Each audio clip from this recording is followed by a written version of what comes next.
anak-anak, mari kita belajar bahasa Indonesia kelas 8, bab 5 menciptakan puisi, mengungkapkan isi hati. Materi ini sudah kurikulum merdeka ya. A. Mengenal puisi. Puisi merupakan sebuah bentuk karya sastra yang puitis, terdiri atas lirik dan bait. Puisi juga memiliki rima dan irama. Rima adalah pengulangan bunyi yang berselang, baik dalam puisi maupun pada bagian akhir. Sedangkan irama adalah bunyi-bunyi yang berulang, teratur, dan variasi bunyi menimbulkan gerak yang hidup seperti air mengalir. Kalian dapat memahami apa yang dimaksud dengan bait, lirik, rima, dan irama dari keterangan tentang puisi Kedai Kopi pukul 11 siang berikut. Kalian dapat memperhatikan puisi Kedai Kopi pukul 11 siang. Perhatikan arah panah yang menunjuk kepada lirik. Jadi bisa kita simpulkan bahwa lirik merupakan baris dari setiap puisi. Sedangkan bait terdiri atas beberapa baris. Jadi dapat kita simpulkan bahwa bait adalah kesatuan puisi yang terdiri dari beberapa lirik. Bagian yang digarisbawahi mengandung rima. Rima adalah pengulangan bunyi yang sama, baik di dalam lirik puisi maupun pada akhir lirik puisi yang berdekatan. Apakah rima pada puisi di atas? Benar sekali. Puisi di atas memiliki rima dengan akhiran U. Kita dapat perhatikan pada kata-kata wajahmu, tanganmu, ujarmu, lalu, jawabku, dan waktu. Keenam kata tersebut diakhiri dengan suku kata berakhiran U. Pada puisi tersebut, kalian juga dapat menemukan repetisi atau pengulangan kata. Kalian dapat membacanya pada bait berikut. Kau menunggu aku berbicara, aku menunggu kau berkata-kata, kopiku menunggu segala hal yang sia-sia. Kata-kata aku, kau, menunggu ditulis berulang-ulang dalam puisi tersebut. Pengulangan itu dinamakan repetisi. Pada penjelasan tersebut, kalian menemukan beberapa kosakata yang dapat memperkaya pengetahuan seputar puisi. Arti kosakata tersebut dapat kalian baca dalam kotak jelajah kata di bawah ini. Selain itu, kalian juga dapat menemukan artinya di dalam kamus. Yang pertama adalah karya. Karya memiliki definisi yaitu hasil sastra baik berupa puisi, prosa maupun lakon. Bait adalah satu kesatuan puisi yang terdiri atas beberapa baris, seperti pantun yang terdiri atas 4 baris. Lirik merupakan baris dalam puisi atau sajak, sedangkan penyair adalah orang yang menulis puisi atau sajak. Mendiskusikan makna kata dalam lirik puisi. Saat membaca sebuah puisi, mungkin kalian akan menemukan kata atau lirik yang kurang kalian pahami maksudnya. Untuk dapat memahaminya, terkadang kalian harus membaca lirik puisi itu berulang kali atau dibantu dengan mengecek arti kata di dalam kamus. Cara lain untuk memahaminya adalah dengan mencari tahu kalimat tersebut merupakan kalimat perbandingan atau bukan. Berikut disajikan sebait puisi, cermatilah diksi atau pilihan kata yang digunakan di dalam lirik puisi tersebut. Matamu ibu adalah danau di kaki bukit pada pagi hari. Ketika tinggi matahari baru sepenggal dan sisa-sisa embun masih berbekas di ujung rumput. Suaramu ibu adalah ricik hujan setelah kemarau panjang meretakkan tanah-tanah ladang. Sekarang mari kita bahas maknanya. 1. Matamu ibu adalah danau di kaki bukit pada pagi hari. Maknanya yaitu mata ibu memberikan kesejukan yang sangat mendalam. 2. Suaramu ibu adalah ricik hujan setelah kemarau panjang meretakkan tanah-tanah ladang. Maknanya, suara ibu memberi penyegaran pada saat seorang anak membutuhkan dukungan dan semangat ketika mengalami berbagai masalah yang sangat panjang. Nah, kalian sudah mengetahui beberapa yang berhubungan dengan puisi. Cermatilah kata-kata tersebut beserta maknanya pada tabel kosakata berikut ini. Puisi adalah karya sastra yang terdiri atas bait, larik, dan memiliki rima serta irama. Puisi diafan adalah puisi yang maknanya mudah dipahami. Sedangkan puisi prismatis adalah puisi yang mengandung majas atau kiasan sehingga maknanya tidak terlalu mudah untuk ditafsirkan. Rima adalah persamaan bunyi kata, sedangkan irama adalah kesatuan bunyi. Majas adalah kiasan atau cara melukiskan sesuatu dengan menyamakan dengan sesuatu yang lain. C. Menemukan pesan dalam puisi. Puisi pada umumnya mengandung sebuah kisah. Para penyair mencari inspirasi kisah dari pengalaman pribadi atau pengalaman orang lain. Ketika kisah itu dituliskan, seorang penyair biasanya memasukkan pikiran-pikirannya ke dalam puisi. Pikiran itulah yang disebut dengan pesan dalam puisi. Terkadang pesan-pesan itu disampaikan melalui sebuah majas. Untuk memahami maksud dan pesan-pesan seorang penyair yang ditulis dalam sebuah puisi, terlebih dahulu pembaca harus menafsirkan majas-majas yang ada dalam puisi tersebut. Yuk kita kenali majas-majas apa saja yang sering digunakan para penyair. Berikut langkah-langkah untuk menemukan pesan dalam puisi. Pertama, perhatikan judulnya. Dengan membaca judulnya, biasanya kalian akan menemukan kata kunci dalam puisi tersebut. Kedua, tandai kata-kata yang tidak dipahami, lalu cari tahu artinya. Dengan mengetahui arti kata-kata dalam puisi, kalian dapat menebak maksud puisi secara keseluruhan. Ketiga, bayangkan kejadian yang disebut dalam puisi tersebut. Sebuah puisi seringkali menggambarkan kejadian tertentu. Bayangkan kejadian itu dalam pikiran kalian. Dengan membayangkannya, kalian dapat menebak pesan-pesan yang ada dalam puisi. Keempat, tandai kata-kata yang sering diulang. Kata-kata itu dapat menjadi kunci bagi kalian untuk memahami puisi. Dan terakhir, perhatikan pilihan katanya. Untuk menyampaikan sebuah maksud atau pesan, seorang penyair akan mengungkapkan kata-kata yang dapat mencerminkan maksudnya. Nah, mudah bukan untuk memahami pesan dari puisi? Yuk kita belajar bersama-sama.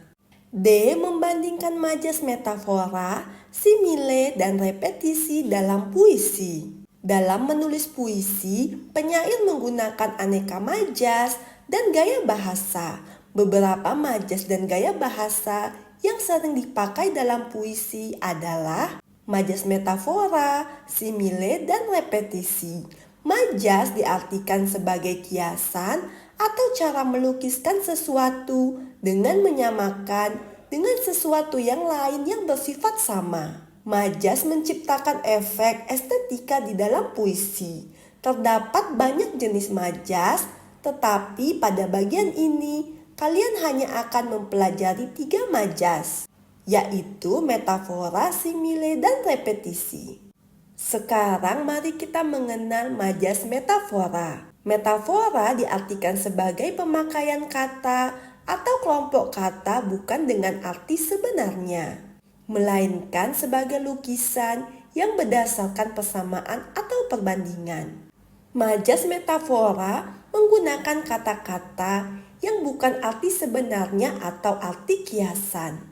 Majas ini biasanya digunakan untuk menunjukkan perbandingan yang tersirat atau tidak langsung antara suatu benda atau antara orang dan benda. Contohnya, tulang punggung memiliki arti penopang, buah hati memiliki arti anak kesayangan, cendera mata memiliki arti oleh-oleh, bunga desa memiliki arti gadis cantik di desa, dan sampah masyarakat memiliki arti orang yang tidak berguna.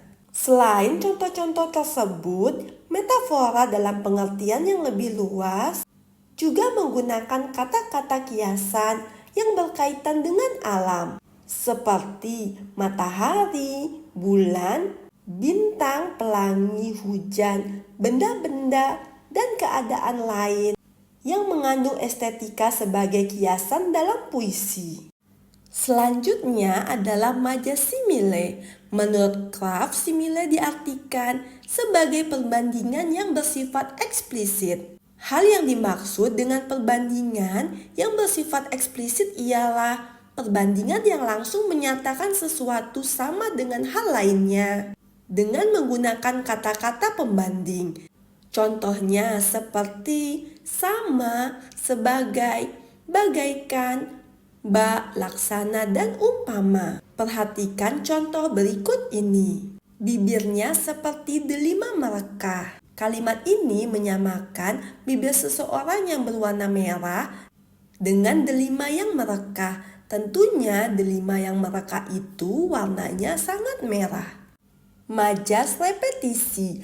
Masih menurut pendapat Kraft, repetisi diartikan sebagai majas berupa perulangan bunyi, suku kata, kata atau bagian kalimat yang dianggap penting untuk memberi tekanan pada kata-kata yang dianggap penting. Contoh, satu kekasihku, aku manusia, rindu rasa, rindu rupa. Pada penggalan bait puisi ini, terdapat pengulangan yaitu kataku dengan aku lalu kata rindu. Menciptakan puisi. Berikut langkah-langkah menciptakan puisi dengan metode 5 langkah. Yang pertama, temukan satu hal yang paling mengesankan. Lalu, ingat-ingat hal yang membuat kalian terkesan. Jangan lupa ingat juga perasaan kalian saat itu.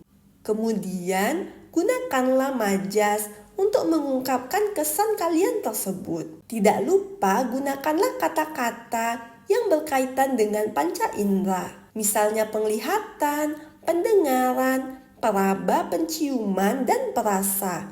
Supaya pembaca bisa ikut membayangkan peristiwa yang kalian alami. Selanjutnya, menciptakan puisi dengan inspirasi 3 kata. Bagi sebagian orang, memulai menulis puisi merupakan hal yang sulit. Kesulitan itu biasanya disebabkan oleh 2 hal, yaitu tidak punya ide atau punya ide tetapi tidak tahu cara menuliskannya. Kalian dapat memecahkan masalah tersebut melalui inspirasi 3 kata. Caranya adalah tentukan 3 buah kata, lalu buatlah kalimat-kalimat yang berhubungan dengan kata-kata tersebut. Mendeklamasikan puisi. Pernahkah kalian melihat sebuah lomba pembacaan puisi? Dalam sebuah lomba baca puisi, peserta biasanya membacakan puisi dengan gaya masing-masing. Ada yang membacakan puisi dengan suara lembut, ada juga dengan suara keras. Ada yang membacakan puisi sambil berdiri, ada yang sambil duduk. Bahkan ada juga yang membacakan puisi sambil berjalan. Semua cara pembacaan itu tidak muncul begitu saja. Para pembaca puisi biasanya akan merenungkan terlebih dahulu puisi yang akan dibacakan. Setelah itu, mereka akan menentukan gestur dan intonasi yang paling cocok untuk digunakan. Gaya pembacaan puisi yang demikian disebut deklamasi. Deklamasi adalah penyajian sajak disertai dengan lagu dan gaya. Jadi jelas ya, deklamasi bukan hanya membacakan puisi secara biasa. Untuk menciptakan nuansa keindahan dalam pembacaan puisi, diperlukan teknik, gaya, dan intonasi suara yang baik. Cara membacakan puisi dengan mendeklamasikan ini sering dijadikan ajang perlombaan yang dinamakan lomba mendeklamasikan puisi. Sebuah puisi juga mengandung pesan tertentu. Saat seorang membacakan sebuah puisi, ia harus membacakan sebuah puisi dengan suatu cara yang membuat pendengar tersentuh dan mengerti pesan yang hendak disampaikan dalam puisi. Puisi sedih tidak mungkin dibacakan dengan nada riang gembira. Sebaliknya, puisi gembira tidak mungkin dibacakan dengan nada sedih. Pembacaan puisi harus disesuaikan dengan pesan yang terkandung dalam puisi. Berikut langkah-langkah mendeklamasikan puisi. Pertama, terlebih dahulu bacalah puisi secara berulang-ulang. Hal ini bertujuan untuk memahami suasana yang ada dalam puisi tersebut. Seorang pembaca puisi harus tahu jiwa puisi tersebut. Apakah mengandung kesedihan, kegembiraan, semangat perjuangan, atau hal sebagainya. Nada suara harus disesuaikan dengan suasana puisi. Selain itu, hal ini juga untuk memahami pesan yang ada dalam puisi. Seorang pembaca puisi yang mengetahui pesan dalam puisinya bisa membacakan puisi dengan gerak dan nada suara yang cocok dengan puisi itu.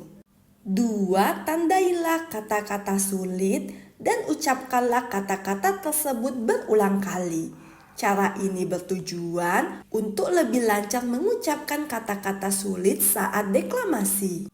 Ketiga, tandailah kalimat yang mengandung repetisi atau pengulangan. Cara ini bertujuan untuk dapat memberi penekanan suara saat mengucapkan kata-kata yang mengandung repetisi. Penyair membuat repetisi untuk menegaskan sesuatu. Nyatakan itu dalam nada suara kalian.